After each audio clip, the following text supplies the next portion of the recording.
Hi, so this is the financial news with markets closing on February 8th, 2019.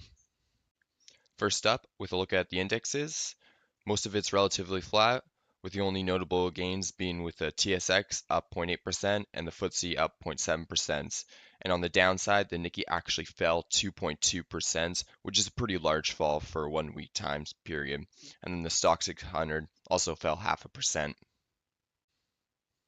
Moving on to currency and treasury bonds, the CAD actually had a really rough week, falling over a percent versus the USD and the JPY, but was relatively flat versus the euro.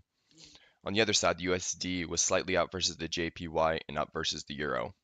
What's really interesting for this week, though, is the continuing fall of treasury bond yields. So the 10-year Canada yield fell 4%, is only at 1.88%, and the 12-month is at just under 1.8% and fell 2% this week.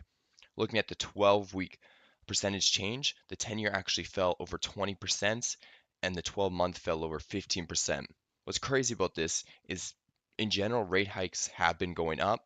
There hasn't been one recently, but overall, you wouldn't expect that these yields would be going down so much. And even in the US, the 10-year fell just about 2% and the 12-month fell just over 1%. As you can see at the 12-week too, the 10-year has fallen 14% and the 12-month has fallen 5%. For commodities, all commodities are actually down this week, with oil and natural gas having a sharp drop. Brent only fell 1%, but WTI fell 4.6% and WCS fell 5.75%.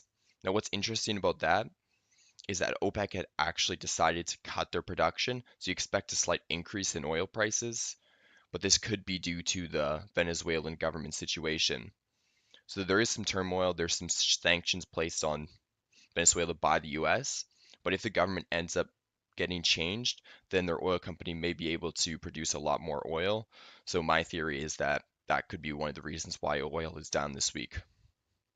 Natural gas also fell 5.5% and continues its downward trend for the past 12 weeks.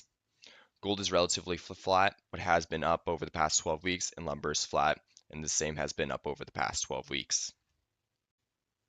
In Canadian news, there's been a bunch of mixed messages relating to economic forecasts. So RBC's forecasted that wage growth will pick up in 2019. So this is off the back of the low unemployment rate in Canada. It is at a low historic level, but at the same time, we haven't been seeing the results of the Phillips curve, so wage growth hasn't been increasing at the same time. So they believe that this year will be the year that that happens. But at the same time, the survey of accountants and leadership positions that found that they are more pessimistic about the economy than they were previously. So it changed from 28% of them being pessimistic up to 35%. But on the other side, the CAD has been also forecast to continue to rally throughout 2019 to increase versus the value with USD and the euro. But on the downside again, IVPMI fell to 54.7 from 59.7. So what this kind of tells me is it kind of aligns with the idea that the economy is slowing down, that it won't necessarily go into a recession, but it'll just be a slower, more flat leveled economy, which has a kind of has mixed results there. On to company news, TD Ameritrade clients are continuing to lower their equity exposure, and WestJet earnings per share fell to 26 cents from 41 cents on a rough quarter. In US news, banks are facing a tough stress test this year. So what they have to do is they have to do a simulation with unemployment going up to 6% and housing prices falling 25%. That's a pretty drastic change from where the economy is now with unemployment around 4%. It shouldn't be too much of a problem. I imagine all the main banks will pass it without any problem, but it's an interesting thing to consider. There's a lot of uncertainty surrounding the Fed's rate outlook. So previously, the market was forecasting 2 to 3 rate hikes this year, so up about 75 basis points. But now a lot of the market is unsure about their actual decision. A lot of people are actually thinking that they'll maintain their rates at the position they're at now and not move.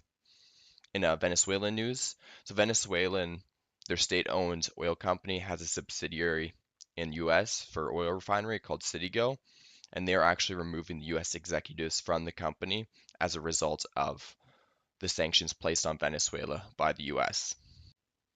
In company news, General Motors is considering investing 2.73 billion in Brazil, and they also had a strong earnings beat of $1.47 versus $1.24. Now, what's interesting about this is General Motors is actually removing one of their plants in Ontario, and there's a lot of criticism for them for doing that, with a lot of people losing their jobs. So it's kind of interesting look that they're considering investing this money in Brazil, has a strong quarter, but at the same time is also downsizing some of their production. For Tesla, they're actually buying Maxwell Technologies for 218 million. So they make batteries that Tesla will be able to use for their vehicles. So this is hopefully remove some of their production issues in terms of batteries. Alphabet posted their earnings. Their revenue was up 21%, traffic acquisition costs up 15%, and costs per click fell 29%, and they were down 3% after hours. You might be wondering why they're down while the revenue is up so much. It's because of that cost per click falling 29%. So basically, every time you click on something, an ad, generally they would get paid a lot more. So it's kind of suggesting that they won't be able to make as much money in the future. Twitter also had an earnings release, and they beat earnings estimate of 33 cents per share versus 25 cents per share. So they did all right, but I mean, it's Twitter. Looking at Europe, Brexit is still a big deal in Europe. There isn't too much news on what's going on with that. Basically, just the same old, same old. No one's coming to any deals. Nothing seems to be happening, and the date's getting closer and closer. But what is kind of interesting is that it is putting pressure on businesses in the UK. For example, Nissan is no longer making its X-Trail in the UK, has moving its production to Japan just due to Brexit issues. The Dutch bank is continuing to have issues as well. They haven't been doing too well. Their earnings keep going down, the revenue keeps going down, and it doesn't look like they'll be able to recover from that. The Russian economy actually grew 2.3%. Now, this is the fastest in 6 years, but there is due to some adjustments, and it's not expected that this will be a rate that they can continue into the future. The UK PMI numbers for services dropped to 50.1, which is a little concerning, but it's above 50. So 50 is the spot where it means that there is expansion. So anything below 50 means purchasing managers expect a decline in purchases. And Chrysler fell 10% after releasing their 2019 guidance. So there has been a lot of decrease in automotive sales across the board. And so Chrysler is really feeling this, and they're not going to be able to continue with their revenue forecast in 2019 with the way the market is right now. And then the UK lease rates unchanged, same as most places right now. And they also lowered their 2019 outlook to 1.7% from 1.2%. That is a pretty significant drop, just looking at that's 0.5% for their GDP. Hopefully, it doesn't impact them too much. A lot of it's probably to do with Brexit and stuff like Nissan moving away from the UK. Overall, not a lot has happened this week, and markets have been relatively flat. But the reason for this is most of the stuff that's going on has to do with Brexit, which nothing's really happened, and it looks like nothing will continue to happen. And also, trade tensions with the US and China and the other areas continue to be relatively the same, with just news continue to be exactly the same. So markets are just kind of waiting to see what will happen and the decisions governments will make on that concern. Thanks for watching.